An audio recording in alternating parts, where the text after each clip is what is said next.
روزے کا دورانیہ دنیا میں سب سے کم کہاں؟ طویل ترین روزہ کہاں کہاں ہوگا؟ دنیا بھر میں رمضان المبارک کا آغاز ہو گیا ہے۔ ہر ملک میں سیر و افطار کے اوقات مختلف ہوتے ہیں، جس کا انحصار سورج کے طلوع اور غروب ہونے پر ہوتا ہے۔ اس سال دنیا کے مختلف ممالک میں روزے کا دورانیہ 11:30 سے 17 گھنٹے کے قریب ہوگا۔ جنوبی نصف کرے میں واقع لاطینی امریکی ملک چلی میں روزے کا دورانیہ دنیا میں سب سے کم ہوگا۔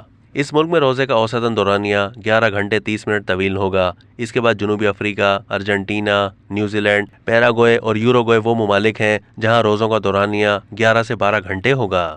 برازیل، زمبابوے اور انڈونیشیا میں دورانیہ 12 سے 13 گھنٹے، جبکہ سنگاپور، ملیشیا، سوڈان اور یمن میں دورانیہ 13 سے 14 گھنٹے کے درمیان ہوگا۔ یورپی ملک آئس لینڈ کے بیشتر حصوں میں روزوں کا دورانیہ 16 گھنٹے 50 منٹ تک ہوگا۔ اس کے بعد گرین لینڈ، فرانس، پولینڈ اور انگلینڈ ایسے ممالک ہیں جہاں روزوں کا دورانیہ 16 سے 17 گھنٹے کے درمیان ہوگا۔ یونان، پرتگال، چین، امریکہ، ترکیہ، کینیڈا اور شمالی کوریا میں دورانیہ 15 سے 16 گھنٹوں کے درمیان ہوگا، جبکہ پاکستان، جاپان، ایران، عراق، شام، فلسطین، بھارت، متحدہ عرب امارات، قطر اور سعودی عرب میں روزے کا دورانیہ 14 سے 15 گھنٹے کے درمیان ہوگا۔ اب تک کے لیے اتنا ہی۔ مزید معلومات کے لیے ڈیلی جنگ کے یوٹیوب چینل کو سبسکرائب کیجیے۔